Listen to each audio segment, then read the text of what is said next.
Betapa seringnya jiwa kita itu haus akan sesuatu yang kita sendiri nggak tahu apa itu. Kita haus akan sebuah kepuasan. Kepuasan akan apa? Akan banyak hal. Dan saya cuma mau bilang, kepuasan dalam hidup kita bisa kita temukan hanya ketika kita mendekat kepada Yesus. Bahkan pernikahan yang dulunya engkau memasuki dan berharap engkau memasuki sebuah kerajaan yang di situ ada kebahagiaan, waktu engkau masuk dalam pernikahan ternyata engkau juga tidak menemukan harapan yang engkau cari. Kenapa wanita ini melakukan hal itu? Ada sebuah kehausan di jiwanya yang tidak terpenuhi. Dia berharap ketika dia menikah dengan suami yang pertama, mungkin kepuasan itu akan datang. Rasa haus akan kehausan yang selama ini dia cari, mungkin dia haus akan kasih sayang, dia haus akan apapun yang dia butuhkan oleh jiwanya. Ketika dia menikah dengan suami yang pertama, ternyata semuanya terjadi tidak sesuai yang dia inginkan. Lalu dia terpaksa harus mengakhiri dengan perceraian rumah tangga yang pertama. Kehausannya tidak terpuaskan. Ada begitu banyak orang yang berpikir ketika dia menikah dia akan dapat kepuasan di dalam jiwa. Ternyata ketika dia masuk dalam pernikahan, ternyata prewed tidak seindah afterwed. Ya, ada banyak orang yang memasuki pernikahan dengan harapan-harapan akan memiliki kepuasan. Apa yang sedang saudara cari hari ini di dalam jiwamu? Kepuasan apa yang sedang saudara ingin dapat di dalam dirimu? Saya mau bilang saudara, dengan apapun engkau tidak akan pernah bisa mengisi kehausan itu.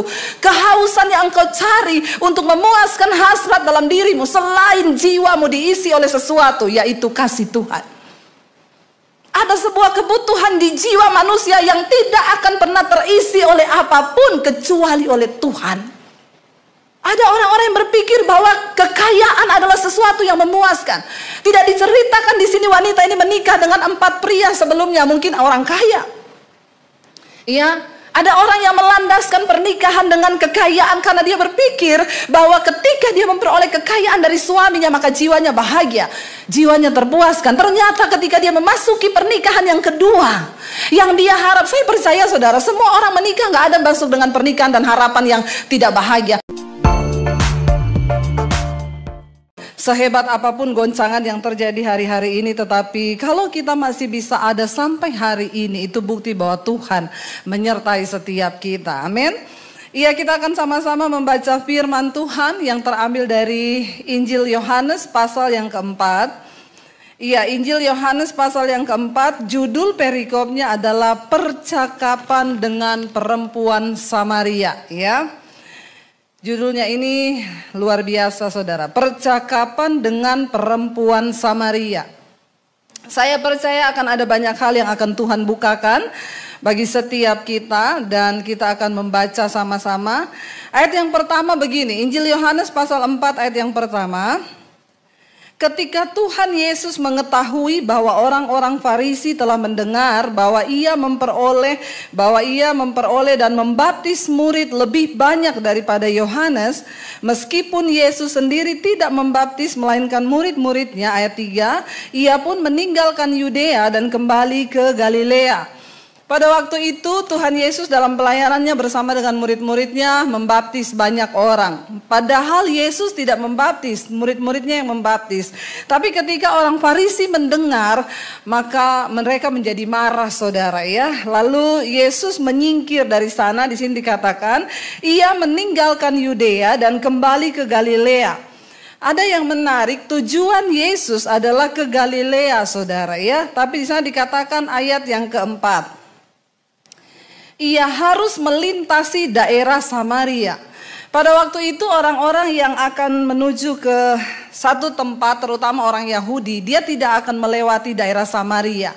Kenapa? Karena orang Yahudi dan orang Samaria dari dulu itu bermusuhan. Ya, orang Samaria itu adalah orang-orang yang mendiami Palestina Utara ya, yang dulu dia adalah kerajaan Israel Utara, tetapi sejak abad 6 sebelum Masehi itu terjadi perpecahan. Jadi orang Yahudi dan orang Samaria itu berpecah dari dulu. Kenapa? Masalah etnis ya. Orang Israel menganggap bahwa orang Samaria itu bukan keturunan Israel asli karena mereka sudah mengalami kawin campur saudara. Dan sejak saat itu terjadi banyak perpecahan, antara Yahudi dan Samaria, termasuk dari cara beribadah ya. Orang Samaria tidak mau beribadah ke bait Allah, tetapi orang Yahudi beribadah ke bait Allah. Orang Samaria menuduh orang Yahudi sesat, sebaliknya orang Yahudi menuduh orang Israel sesat. Lalu terjadi perpecahan, dan sejak saat itu orang-orang Yahudi tidak mau melintasi daerahnya orang Samaria. Tetapi ada yang menarik, Yesus ketika dia mau menuju ke Galilea, di sana dikatakan dia harus melintasi daerah Samaria. Yesus memilih melewati Samaria. Kenapa? Ada sesuatu yang luar biasa. Ayat yang berikutnya saudara, ayat yang kelima. Maka sampailah ia ke sebuah kota di Samaria yang bernama Sikhar, dekat tanah yang diberikan Yakub dahulu kepada anaknya Yusuf. Di situ terdapat sumur Yakub. Yesus sangat letih oleh perjalanan, karena itu ia duduk di pinggir sumur itu. Hari kira-kira pukul 12 siang, saudara. Ya, saudara, kita percaya bahwa semua yang Yesus lakukan di dalam perjalanan pelayanannya adalah mengikuti tuntunan Roh Kudus. Jadi bukan secara kebetulan dia melewati sumur itu, tapi ada sesuatu tujuan Tuhan di sana, ya. Percayalah, dalam hidup ini Tuhan selalu turut bekerja untuk mendatangkan kebaikan kita. Amin, saudara. Lalu di sana dikatakan hari kira-kira jam 12 siang.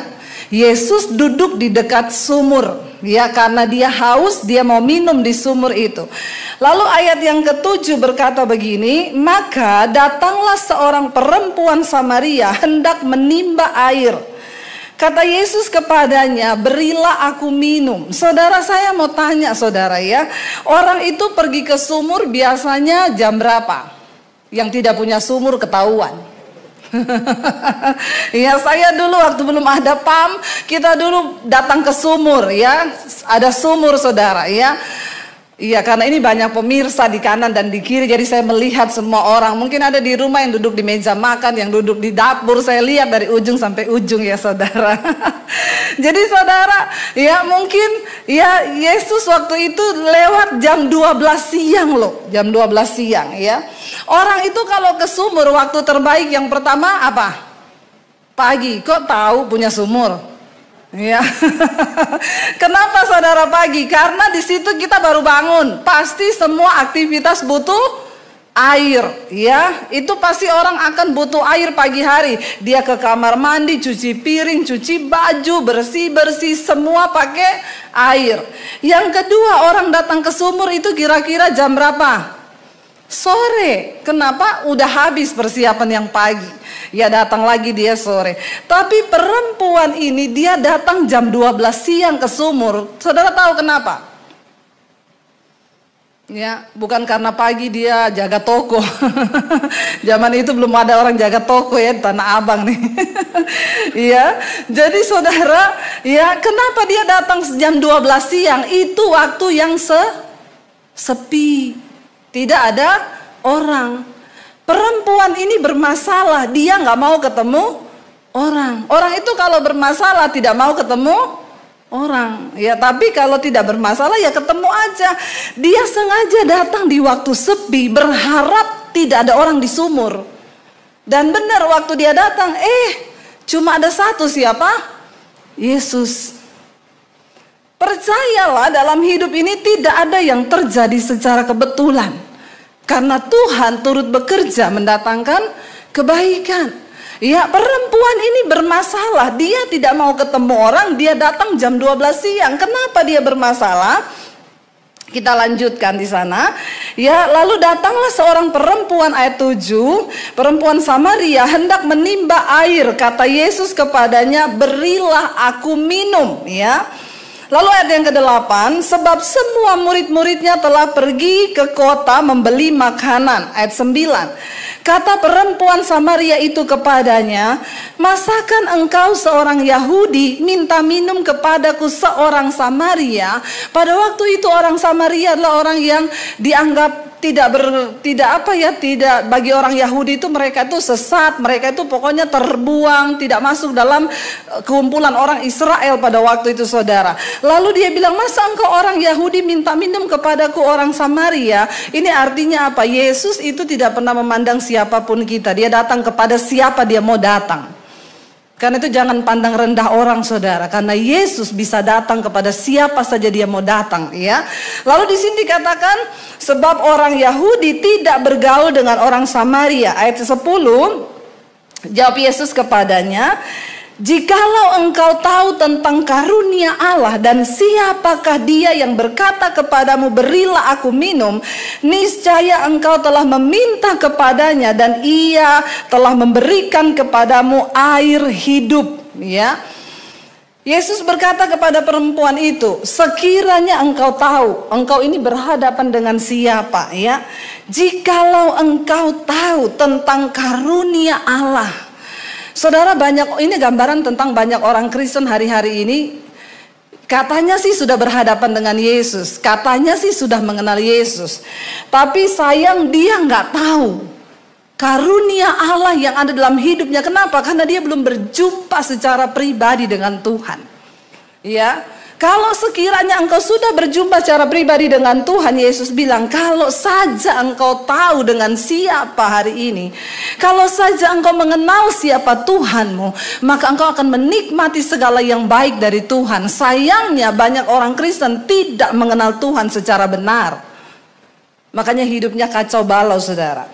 Lalu ayat yang berikutnya, Yesus berkata kepada dia, ayat 11, kata perempuan itu kepadanya, Tuhan, engkau tidak punya timba, ya. Yesus bilang, kalau engkau tahu siapa aku, maka engkau pasti akan meminta kepadaku dan engkau akan, jikalau engkau tahu tentang karunia Allah dan siapakah dia yang berkata kepadamu berilah aku minum, niscaya engkau telah meminta kepadanya dan ia telah memberikan kepadamu air hidup, ya.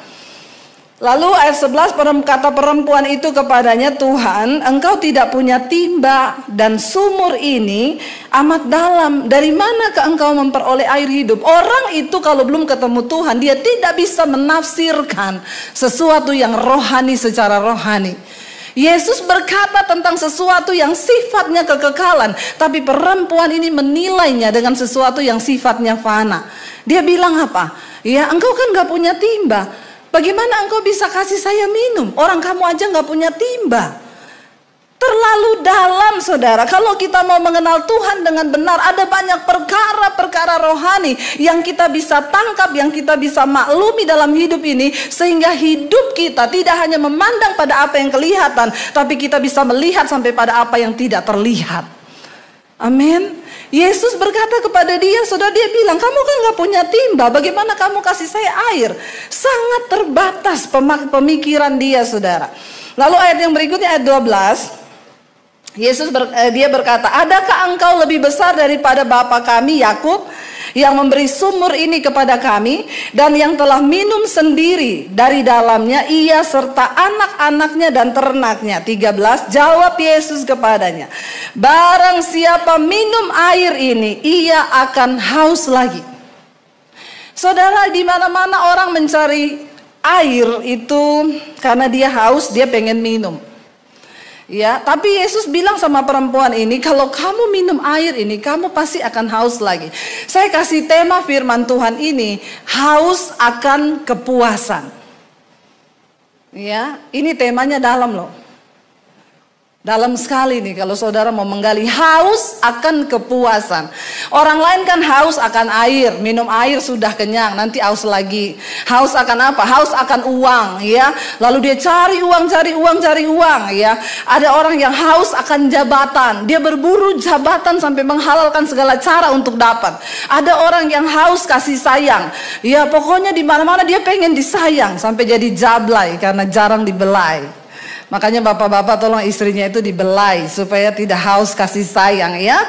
Ini terjadi, saudara, wanita ini ternyata memang wanita yang bermasalah.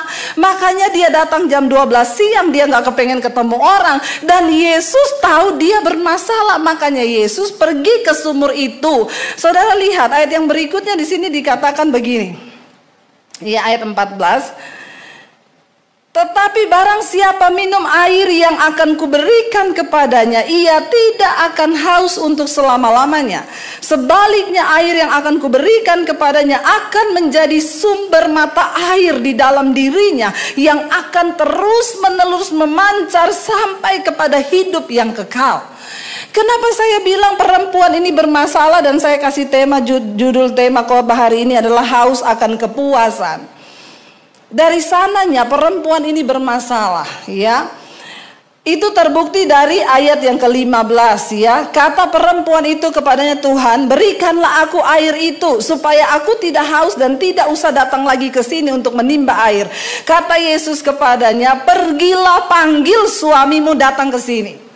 Ayat 17, kata perempuan itu, aku tidak punya suami. Kata Yesus kepadanya, tepat katamu bahwa engkau tidak mempunyai suami, sebab engkau sudah mempunyai 5 suami, dan yang sekarang ada padamu bukanlah suamimu. Dalam hal ini engkau berkata benar. Kita baru menemukan persoalan dari wanita ini yang sesungguhnya. Dia memiliki 5 suami, yang 4 itu suami sah dan semuanya sudah bercerai, dan sekarang dia tinggal dengan laki-laki.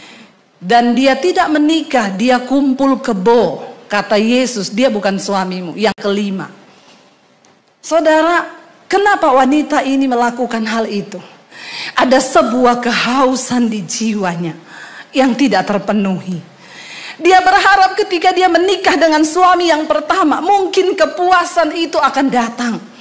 Rasa haus akan kehausan yang selama ini dia cari. Mungkin dia haus akan kasih sayang, dia haus akan apapun yang dia butuhkan oleh jiwanya. Ketika dia menikah dengan suami yang pertama, ternyata semuanya terjadi tidak sesuai yang dia inginkan. Lalu dia terpaksa harus mengakhiri dengan perceraian rumah tangga yang pertama. Kehausannya tidak terpuaskan. Ada begitu banyak orang yang berpikir ketika dia menikah dia akan dapat kepuasan di dalam jiwa. Ternyata ketika dia masuk dalam pernikahan, ternyata prewed tidak seindah afterwed. Jangan tertawa saudara, bertobat. Ya, benar saudara. Ya, ada banyak orang yang memasuki pernikahan dengan harapan-harapan akan memiliki kepuasan. Apa yang sedang saudara cari hari ini di dalam jiwamu? Kepuasan apa yang sedang saudara ingin dapat di dalam dirimu? Saya mau bilang saudara, dengan apapun engkau tidak akan pernah bisa mengisi kehausan itu. Kehausan yang engkau cari untuk memuaskan hasrat dalam dirimu, selain jiwamu diisi oleh sesuatu, yaitu kasih Tuhan. Ada sebuah kebutuhan di jiwa manusia yang tidak akan pernah terisi oleh apapun kecuali oleh Tuhan. Ada orang-orang yang berpikir bahwa kekayaan adalah sesuatu yang memuaskan. Tidak diceritakan di sini wanita ini menikah dengan 4 pria sebelumnya, mungkin orang kaya. Iya, ada orang yang melandaskan pernikahan dengan kekayaan karena dia berpikir bahwa ketika dia memperoleh kekayaan dari suaminya maka jiwanya bahagia, jiwanya terpuaskan. Ternyata ketika dia memasuki pernikahan yang kedua, yang dia harap, saya percaya saudara, semua orang menikah nggak ada masuk dengan pernikahan dan harapan yang tidak bahagia. Nggak ada orang berpikir gini, saya mau menikah nanti 2 tahun cerai. Itu orang gila. Orang normal semuanya pengen membangun sebuah keluarga supaya bahagia, supaya sebuah kehausan di dalam jiwa itu bisa dia didapatkan dalam pernikahan itu. Tetapi ketika dia gagal dengan yang pertama, dia membangun dengan yang kedua, saya yakin dia sudah punya pengalaman dengan pernikahan yang pertama.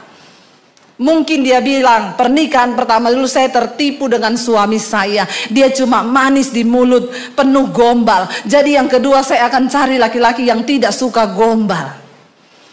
Dia cari laki-laki yang to the point ngomong, ya, kalau gendut ngomong gendut. Walaupun marah tapi itu fakta. Ya, ternyata setelah dia cari, dia menikah yang kedua. Ternyata kehausan di dalam jiwa tidak dia temukan dalam pernikahan yang kedua. Dan akhirnya berakhir di dalam perceraian lagi. Kenapa saudara? Karena ada sebuah kebutuhan di jiwanya yang belum terpenuhi. Lalu dia sedih pasti hari itu, dan dia tidak berhenti mencoba. Ya, dia menikah lagi dengan yang ketiga. Ya, lalu dengan harapan dia sudah punya 2 pengalaman kegagalan, pasti dia lebih berilmu. Sudah 2 kali gagal, masa gagal lagi? Ya, orang bilang jangan jatuh ke lubang yang sama, kecuali lubangnya banyak. Jangan membuat lubang sendiri saudara. Hari-hari ini saya banyak melihat ada orang konseling sama saya, Bu, saya ini dulu nikah pertama gagal Bu, lalu saya nikah lagi yang kedua gagal lagi Bu, saya coba yang ketiga gagal lagi Bu, ini saya sekarang sudah dekat juga sama duda Bu. Saya bilang jangan cari jodoh dulu, cari Tuhan. Ya, bener nggak? Dia bilang sama saya, Ibu doakan apakah ini jodoh dari Tuhan. Jangan cari jodoh dulu, cari Tuhan dulu. Ya, kalau kamu temukan Tuhan, kamu jiwamu sudah terisi dengan kepuasan, maka ketika engkau masuk dalam pernikahan, ya insya Allah itu pernikahan yang benar. Benar nggak saudara? Lalu akhirnya dia bercerai yang kedua, dia menikah dengan yang ketiga, pasti dengan sebuah pengharapan akan berbahagia. Tetapi ternyata dia gagal lagi untuk yang ketiga kali. Lalu mereka bercerai. Lalu Yesus berkata, iya benar kamu gak punya suami, karena kamu punya 5. Ya, dan yang sekarang yang hidup bersamamu bukan suamimu, karena cuma kumpul kebo. Betapa kasihan perempuan ini, jiwanya sangat bermasalah. Ada sebuah kehausan akan kepuasan yang dia cari, tapi dia gak temui di dalam 5 laki-laki. Saudara, hari ini engkau sedang haus akan apa? Dengan semua yang terjadi yang kita lihat di depan mata, bagaimana virus corona datang dengan tiba-tiba tanpa ada pemberitahuan. Di saat dunia sedang berpacu dengan semua kemegahan, di saat segala sesuatu berjalan lancar seperti tidak ada apa-apa, tiba-tiba ya datanglah virus yang tidak terlihat oleh mata, yang menghentikan semua-muanya. Ya, hari-hari ini orang yang tadinya haus akan jalan-jalan, ya, ntar sedikit-sedikit udah di Eropa, sedikit lagi udah di Belanda, sedikit lagi udah di Amerika, udah di 5 benua dia jalani, Asia, Afrika, Amerika, Eropa, Australia. Ya, tiba-tiba ketika ada corona, kehausannya akan pergi jalan-jalan, harus pupus di tengah jalan. Ya, orang yang tadinya suka shopping, sekarang biar mau beli tas mahal mau pakai kemana? Hello, ya, orang yang punya barang-barang mahal mau pakai buat apa? Pada akhirnya manusia baru menemukan betapa rapuhnya kita, dan cuma satu yang harus kita sungguh-sungguh cari di dunia ini, yaitu Tuhan. Amin. Jangan main-main lagi dengan Tuhan hari-hari ini saudara. Dengan semua yang terjadi, apapun orang yang mau bilang, saya cuma mau bilang ini tanda zaman semua sedang digenapi. Mari kita cari Tuhan sungguh-sungguh. Kenapa? Cuma Dia yang sanggup memuaskan semua kehausan di dalam jiwa. Yesus sedang berbicara kepada kita lewat cerita ini. Saudara pikir ini cerita yang tidak cuma begitu aja ditulis? Enggak. Perempuan ini adalah gambaran saudara dan saya.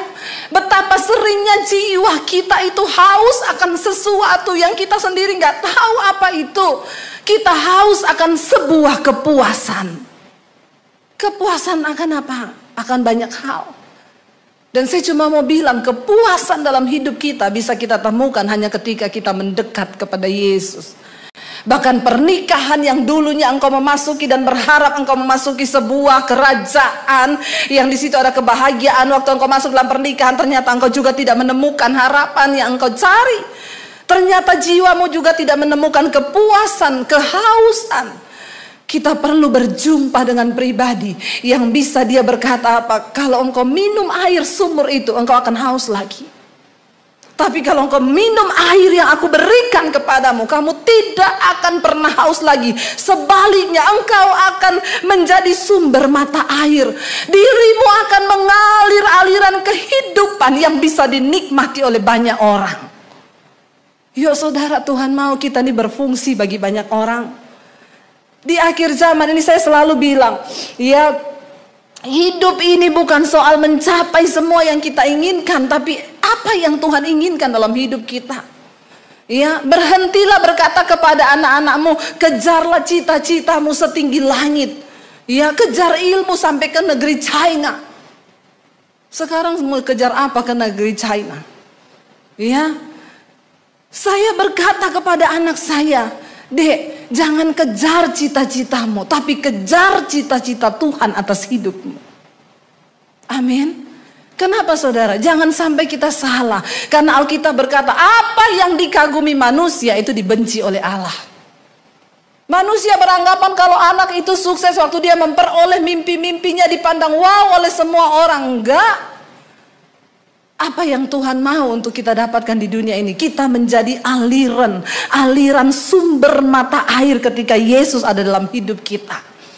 Yesus berkata, kalau engkau minum air daripadaku, kamu gak akan datang ke sumur ini lagi, tetapi dirimu akan menjadi mata air yang akan meluap dari dalam dirimu, dan banyak orang yang haus yang akan datang makan. Saya ingat cerita tentang saya, saudara. Saya adalah dulu orang yang hancur.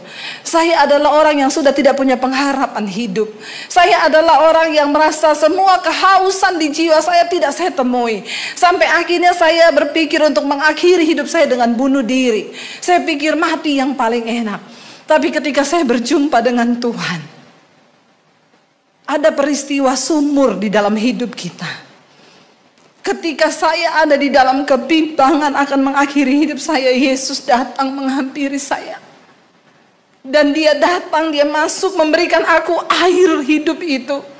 Dan saudara tahu ketika saya minum air hidup yang dari Yesus itu, dan saya menemukan kepuasan di dalam dia. Dan apa yang Yesus itu bilang benar. Hari ini kita menjadi orang yang membawa aliran hidup bagi orang lain. Ada begitu banyak orang yang sudah mau mengakhiri hidupnya yang datang kepada saya dan minta untuk didoakan. Ada begitu banyak orang yang rumah tangganya hancur, mau bercerai, tetapi hari-hari ini dipulihkan. Kenapa? Tuhan memberikan engkau air hidup itu bukan tanpa maksud. Dia ingin engkau menjadi aliran air hidup yang memberi air itu kepada orang lain, saudara. Ini tidak bisa dibeli dengan uang sekaya apapun, saudara. Ini tidak akan pernah bisa ditukarkan dengan harta yang ternilai seapapun. Hanya ada di dalam Yesus. Yesus berkata, ya, bayangkan saudara, perempuan ini. Waktu saya baca lagi, ini ayat sebenarnya sering kita baca. Tapi ketika tadi saya merenungkan terus ayat ini, ada begitu banyak yang Roh Kudus bukakan sesuatu yang baru. Saya tertuju kepada tokoh dari perempuan ini. Betapa Yesus mengasihi dia. Dosanya banyak, iya, dia lagi kumpul kebo. Kenapa dia kumpul kebo dengan laki-laki? Dia merasa dia sudah gagal dengan 4 laki-laki yang lain. Siapa tahu dia mendapat kepuasan dari laki-laki yang satu ini. Dan saya yakin dia tidak menemukan apa-apa. Dia malah hanya diperbudak oleh dosa. Kenapa? Karena ada sebuah kehausan di dalam jiwa. Kehausan akan sebuah kepuasan yang dia tidak temukan dimanapun. Tapi waktu dia berjumpa Yesus, saudara, di sini Yesus berkata begini. Ya, ayat yang ke-19. Kata perempuan itu kepadanya, Tuhan, nyata sekarang padaku bahwa engkau seorang nabi. Ya, ayat 20.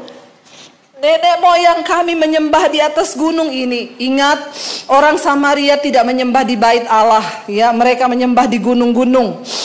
Ya, nenek moyang kami menyembah di gunung ini. Tetapi kamu katakan bahwa Yerusalemlah tempat orang menyembah. Kata Yesus kepadanya, percayalah kepadaku, hai perempuan, saatnya akan tiba bahwa kamu akan menyembah Bapa bukan di gunung ini dan bukan juga di Yerusalem. Kamu menyembah apa yang tidak kamu kenal. Saudara lihat ya, kami menyembah apa yang kami kenal, sebab keselamatan datang dari bangsa Yahudi. Mengapa perempuan ini jiwanya penuh dengan kehausan akan kepuasan? Karena dia menyembah Tuhan yang tidak dia kenal. Dan banyak orang Kristen hari-hari ini yang seperti itu. Kayaknya engkau ke gereja, kayaknya engkau pelayanan, kayaknya engkau khotbah, kayaknya engkau mimpin pujian, tapi engkau tidak kenal Tuhan. Engkau kayaknya menyembah, tapi engkau menyembah sesuatu yang tidak engkau kenal. Karena itu jiwamu tuh gak pernah ada kepuasan. Ya, Yesus berkata, kamu menyembah apa yang tidak kamu kenal. Kami menyembah apa yang kami kenal. Penyembahan itu harus berdasar pada pengenalan akan Tuhan. Kalau engkau tidak pernah mengenal Tuhanmu, bagaimana engkau bisa menyembah Dia? Bagaimana engkau bisa meneteskan air mata ketika engkau berkata, engkau baik Tuhan, engkau baik. Hanya orang-orang yang pernah merasakan kebaikan Tuhan yang bisa bercucuran air mata dan berkata, engkau baik Tuhan. Kita perlu mengalami perjumpaan pribadi dengan Tuhan.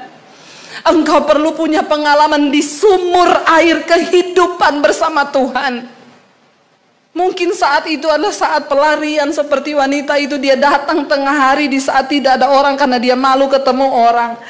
Karena perempuan ini bermasalah dengan dirinya, akhirnya dia bermasalah dengan orang lain. Dan saudara, kalau jiwamu itu tidak terpuaskan, maka hubunganmu akan rusak. Hubungan dengan istri rusak, hubungan dengan anak rusak, hubungan dengan semua orang akan rusak. Engkau merusak semua hubunganmu. Kenapa? Karena jiwamu bermasalah. Engkau belum ketemu Tuhan. Engkau menyembah sesuatu yang tidak engkau kenal. Capek kita menyembah sesuatu yang tidak kita kenal. Karena itu hari-hari ini saudara, sekalipun dunia sedang digoncangkan, kenalilah siapa Tuhanmu. Punyalah pengenalan akan Tuhan yang benar. Masuk dalam doa-doa pribadimu dan bilang, Tuhan, aku pengen mengenal Engkau. Jangan terjebak dalam rutinitas kekristenanmu. Itu bukan jaminan engkau diselamatkan. Karena ketika Yesus datang kali yang kedua, siapa yang dia cari? Orang yang mengenalnya dan orang yang dikenalnya. Lalu di sini Yesus berkata ayat 23, tetapi saatnya akan datang dan sudah tiba sekarang, bahwa penyembah-penyembah benar akan menyembah Bapa dalam roh dan kebenaran, sebab Bapa menghendaki penyembah yang demikian.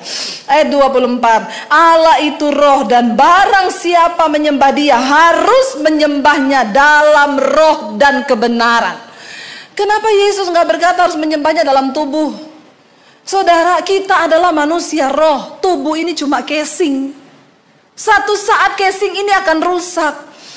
Jadi jangan pernah menipu Tuhan dengan semua gerakan tubuhmu seolah-olah itu rohani, menyenangkan hati Tuhan. Tuhan gak tertarik. Dia tertarik dengan manusia batiniamu, di mana rohmu itu dibaharui dan engkau menyembah Dia di dalam roh dan kebenaran. Engkau punya hubungan yang intim dengan Tuhan. Engkau punya hubungan yang intim dengan Dia, dan engkau hidup di dalam takut akan Dia, di dalam roh dan kebenaran. Kenapa? Tuhan sedang mencari orang-orang yang mau menyembah Dia dalam roh dan kebenaran. Ya, ingat, tubuh kita ini cuma casing loh. Suatu saat kita semua akan mati. Hari-hari ini kematian begitu ada di depan mata kita. Ya, tapi orang-orang yang mengerti kebenaran ini, kita tidak perlu takut lagi dengan apapun. Kenapa? Manusia yang sesungguhnya kita itu adalah manusia roh kita. Bapa itu roh, Dia mencari penyembah yang menyembah Dia dalam roh dan kebenaran. Ayat yang berikutnya saudara, jawab perempuan itu kepadanya, aku tahu bahwa Mesias akan datang, yang disebut juga Kristus. Apabila Ia datang, Ia akan memberitakan segala sesuatu kepada kami. Kata Yesus kepadanya, di situ dikatakan, ya, kata Yesus kepadanya, akulah Dia yang sedang berkata-kata dengan engkau. Pada waktu itu datanglah murid-muridnya dan mereka heran bahwa Ia sedang bercakap-cakap dengan seorang perempuan. Tetapi tidak seorang pun yang berkata, apa yang engkau kehendaki atau apa yang engkau percakapkan dengan dia. Maka perempuan itu meninggalkan tempayannya di situ. Lalu ia pergi ke kota. Perhatikan dan lihat, ketika perempuan ini berjumpa dengan air hidup yang benar itu, tadi dia takut ketemu orang. Dia datang ke sumur sembunyi-sembunyi jam 12 siang di saat sumur sepi. Tapi waktu dia ketemu Yesus, tiba-tiba semua kehausan dalam jiwanya itu terisi oleh Tuhan. Dia gak minder lagi. Dia gak malu dengan keadaannya.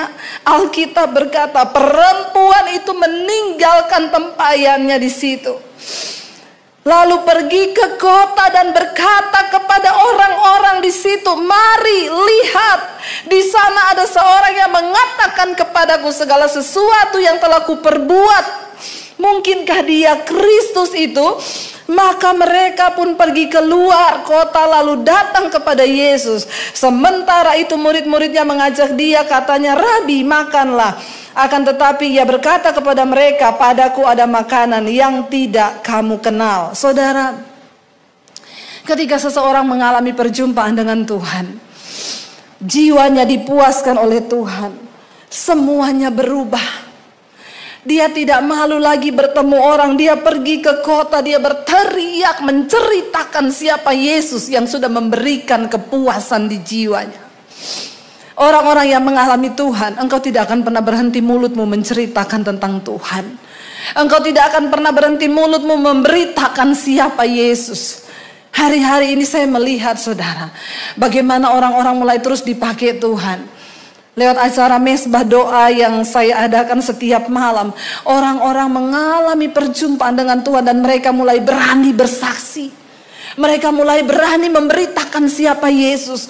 Mereka yang tadinya, ada seorang bapak bersaksi kepada saya, "Bu, saya tadinya orang berdosa, Bu. Banyak sekali dosa yang saya buat. Tapi saya menemukan channel ibu, lalu saya mulai menonton khotbah, saya ikut mesbah doa. Tiba-tiba berapa hari lalu mertua saya sakit. Dan saya tidak pernah mendoakan mertua saya apalagi secara langsung. Roh Kudus mendorong saya untuk berdoa. Mertua saya stroke, tidak bisa duduk, hanya terbaring di tempat tidur. Tapi ketika Tuhan menjamah saya, Bu, Roh Kudus memberikan saya kekuatan. Saya berdoa buat ibu mertua saya. Dan puji Tuhan, Bu, hari ini ibu mertua saya sudah duduk dan berangsur-angsur disembuhkan. Tuhan pakai orang-orang biasa.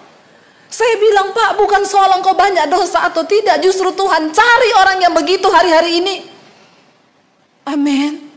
Saya berkata, bukan pendeta. Tidak ada pendeta hebat yang bisa menyembuhkan saudara. Tuhan bekerja lewat hidup kita. Hari-hari ini kerajaan Allah sedang dibangun di mana-mana. Karena itu hati-hati orang Kristen yang sudah tertanam lama di gereja.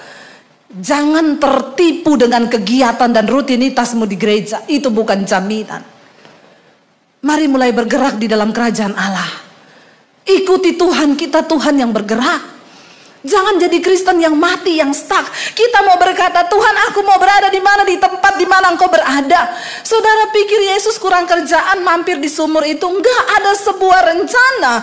Perempuan ini akhirnya menjadi penginjil yang memenangkan kota Samaria bagi Kristus loh. Wow. Waktu kita mati satu saat nanti, Tuhan gak tanya berapa deposit yang kamu punya, berapa ruko yang kau miliki ketika ada di dunia, mobilmu tuh merek apa. Tidak ada satupun Tuhan tanya berapa jiwa yang sudah kamu bawa bagiku, apa yang sudah engkau perbuat bagiku selama engkau ada di dunia. Ingat baik-baik saudara, kita ada di hari-hari yang singkat. Mari bangun dari tidurmu, yang mati bangkit, bertemu dengan Yesus secara pribadi. Semua kesalahan, semua persoalan, semua masalah yang terjadi dalam hidup kita cuman satu kan, karena kita nggak mau taat sama firman. Amin apa amin? Saya ini dari Muslim, papi saya haji tahun 95, saya terima Yesus, saudara. Kalau orang berkata ikut Yesus indah, ikut Yesus bahagia, maka itu enggak buat saya.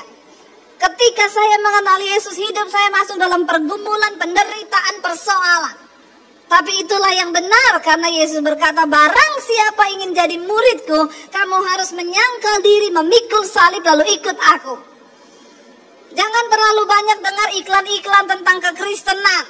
Wah, kalau ikut Yesus naik motor jadi naik mobil, naik mobil jadi naik pesawat. Ya, enggak. Ikut Yesus berbicara tentang menderita. Ketika kita telah kehilangan esensi dari kekristenan yang sesungguhnya, maka disitulah kita sedang tersesat. Makanya banyak orang Kristen yang kelepek-lepek dengan masalah, keok dengan persoalan, lalu pengen bunuh diri, pengen cerai, pengen lari dari kebenaran. Kenapa? Karena kita sudah terlalu banyak mendengarkan iklan-iklan tentang kekristenan. Pengajaran-pengajaran yang bertentangan. Tadi semua yang disampaikan oleh Pak Niko itu semua penderitaan, berbicara tentang menyalibkan daging. Ikut Yesus tuh gak enak. Tapi ketika kita mau, maka Tuhan yang akan memampukan kita, saudara. Ya, hidup ini bukan soal engkau diberkati atau tidak, bukan soal engkau bahagia atau tidak, tapi bagaimana kita setia sampai akhir. Mengikut Tuhan itu bayar harga. Ketika saya terima Yesus, saya dibenci sama keluarga saya. Tiap hari saya menderita sampai akhirnya saya diusir, mau dibunuh. Tahun 96 saya harus tinggalkan rumah tanpa bawa apa-apa termasuk ijazah saya. Papi saya bilang, kamu keluar, saya mau lihat Yesus kasih makan kamu pakai apa kalau nggak bawa ijazah. Hanya dengan modal dengkul, iman, doa. Di depan saya jalan begitu buntu, tidak terlihat, semua gelap. Hanya air mata. Ya, kalau orang pernah merasakan penderitaan di dunia ini, saudara, saya pernah mengalami. Yang pertama, tidak punya uang 1 sen pun. Yang kedua, tidak ada satu orang pun yang saya bisa taruh pengharapan untuk saya hidup. Nggak ada. Itu benar-benar sebatang kara, dan disitulah saya dituntut hanya hidup pakai iman. Saya banyak berpuasa. Kenapa? Karena memang tidak ada yang mau dimakan. Ya, itu saya alami. Makanya kalau orang bilang ikut Yesus, saudara, kalau engkau baru mengalami penderitaan di dunia ini, Alkitab berkata itu penderitaan biasa yang tidak akan pernah melampaui batas kekuatanmu. Kenapa? Karena kemuliaan besar yang akan kita terima kelak jauh lebih besar daripada semua penderitaan kita sekarang. Bayar harga, matikan daging. Bu, saya terhina oleh suami saya tersakiti. Kalau engkau masih sakit, berarti dagingmu masih tebel. Sampai daging kita mati dan kita berkata, hidupku hanya untuk melakukan kehendak-Mu Bapa. Ketika saya harus tinggalkan keluarga saya dari kota Poso, saya ke kota Palu untuk bisa dapat makan, saya cuci baju di tempat kos, saya nyapu, nyetrika, masak. Iblis bilang, goblok. Kenapa lu jadi Kristen, jadi pembantu, pulang ke keluargamu dengan air mata yang bercucur. Saya bilang, iblis, aku telah dibeli dan hargaku lunas dibayar. Dan karena itu hidupku hanyalah hidup bagi kepentingan kerajaan Allah. Ketika engkau mengikut Kristus, engkau harus sampai di titik itu di mana engkau berkata, Tuhan, aku kehilangan hak hidupku. Bahkan hak untuk balas dendam. Ketika engkau disakiti, jangan berpikir balas. Tuhan, aku telah kehilangan hak. Saya mau difitnah, itu terserah. Saya mau dijelekin orang, itu terserah. Kenapa? Hidupku bukan aku lagi, tapi Kristus yang hidup di dalamku. Dan itu memang tidak mudah. Tadi Pak Niko sempat menyinggung tahun ini adalah tahun Pei, tahun ucapan yang akan digenapi oleh Tuhan. Apa yang kau ucapkan itu adalah doamu, saudara. Saya telah melihat banyak kekacauan terjadi dalam kehidupan orang Kristen. Kenapa? Yang pertama dan yang utama penyebabnya adalah karena tidak taat pada kebenaran. Bu, saya itu dulu kan saya menikah sama suami saya. Dulu berdoa nggak waktu menikah? Ya memang jujur nggak berdoa. Salah dulu kan? Kenapa ibu-ibu ada di sini? Supaya engkau mengerti kebenaran dan engkau bawa kebenaran itu minimal kalau engkau tidak mau menginjil kepada orang lain, minimal bawa itu kepada keluargamu, anakmu yang ada di rumah supaya mengerti kebenaran. Kenapa? Karena kebenaran itu yang akan memerdekakan. Kesalahan banyak orang Kristen, mereka tidak pernah membawa kebenaran itu bagi orang-orang yang ada di sekelilingnya. Sehingga kesalahan itu terus berulang. Kita udah salah menikah, nanti anak kita salah lagi menikah. Saya pernah layani suami istri mau bercerai, ceritanya istrinya selingkuh. Lalu suaminya marah besar. Lalu saya dan suami datang untuk melayani keluarga ini. Waktu kita layani, saya bilang sama istrinya, Bu, jangan ambil keputusan bercerai. Ibu sudah salah bayar harga. Bagaimana, Bu? Ya kalau suami marah atau dia ngungkit, terima saja. Kenapa? Alkitab bilang harganya mahal yang harus dibayar untuk dosa perselingkuhan. Lalu dia nggak tahan, saudara, karena ya laki-laki yang pernah dikhianati itu memang, saudara, tidak enak. Salah dikit diungkit, salah dikit diungkit. Nah, dia nggak tahan, dia lontarkan perkataan yang juga menyakiti suaminya, lalu dipukul sama suaminya. Lalu dia lari ke rumah ibunya. Lalu suaminya telepon saya dan suami, Ibu, Bapak bisa tolong jemput istri saya? Saya bilang, tapi Bapak juga bertobat. Jangan seenaknya begitu, Pak. Itu tangan Bapak itu imam dalam rumah tangga. Kenapa terjadi kekacauan dalam sebuah pernikahan? Karena pernikahan itu kehilangan fungsi alkitabiah. Tidak ada suami yang menjadi imam dan tidak ada istri yang menjadi penolong dalam rumah tangga itu. Makanya kacau, babak belur, anak berantakan. Kenapa? Karena suami istri tidak kembali kepada firman Tuhan. Lalu akhirnya saya pergi jemput, saudara. Sampai di rumah mamanya bukain pintu, kita ketok. Ibu, permisi, saya Debbie Basir, saya pendeta yang sedang melayani ibu punya anak yang mau bercerai. Oh iya, maksudnya ibu pendeta sama suami datang ke sini ada apa? Ya, saya mau jemput anak ibu pulang ke rumahnya karena dia ditunggu oleh suami dan anak-anaknya. Lalu dia bilang sama saya begini, saya mau tanya ya sama ibu pendeta ya. Kalau anaknya ibu dapat jodoh seperti menantu saya, dipukul, lalu dia pulang ke rumah ibu, lalu suaminya mau jemput dia lagi, ibu kasih dia pergi? Tolong ibu pendeta jawab saya. Saya pikir benar juga. Tapi saya nggak boleh bilang begitu kan. Saya dikasih hikmat sama Tuhan. Ibu tahu, Bu, itu tidak akan pernah terjadi. Kenapa? Karena anak saya mengerti mencari jodoh yang benar itu seperti apa. Karena saya mengajarkan mereka tentang bagaimana mereka harus dapat memenuhi kehendak Tuhan atas hidup mereka. Saya tahu anaknya ibu ketemunya di mana? Di karaoke kan? Makanya rumah tangganya jadi begitu. Dan ibu itu, saudara tahu, anaknya perempuan tiga-tiganya pulang ke rumahnya. Cerai semua tiga-tiga sama suaminya. Saya bilang, ibu bertanya kepada diri sendiri, apa yang ibu tabur buat anak-anaknya ibu?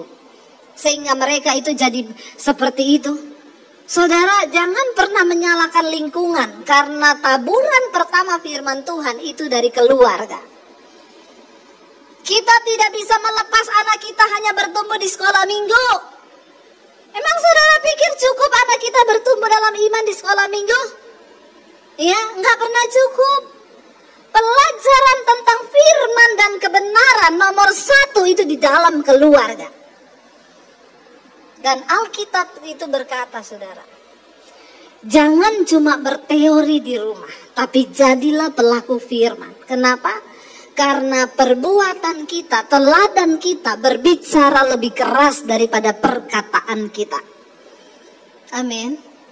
Saya kasih contoh, ibu kalau mau tegur anak, kamu itu loh jangan main HP terus loh ya. Mami itu lihat dari tadi kamu tuh main HP terus loh. Lah itu mami main HP, ini kan mami lagi urusan. Kamu jangan ikut-ikut. Saudara, teladan apa yang kita bisa beri kepada anak-anak kita? Ya, seorang bapak tegur anaknya, kamu jangan merokok ya nak ya. Enggak bagus loh rokok itu. Lah bapak kok merokok? Kan bapak. Jangan ditiru. Apa yang kita mau beri? Anak-anak itu hanya meniru. Ketika kita menjadi orang tua yang membawa mereka kepada kebenaran, memberi mereka teladan di dalam kebenaran, maka itu yang akan mereka bawa dan mereka pegang. Bagaimana seorang ibu bisa bicara kepada anaknya, kamu jangan pakai baju seksi ya, tapi maminya pakai celana pendek. Makanya kuntilanak akhir zaman sudah tidak muncul. Kenapa? Ya kata kuntilanak, saya sama orang Kristen lebih kudus saya. Baju saya panjang sampai di bawah, bolongannya 1 tok di belakang. Orang Kristen udah bajunya pendek, bolong di mana-mana. Kata kuntilanak, Eke bingung yang setan Eke apa ye?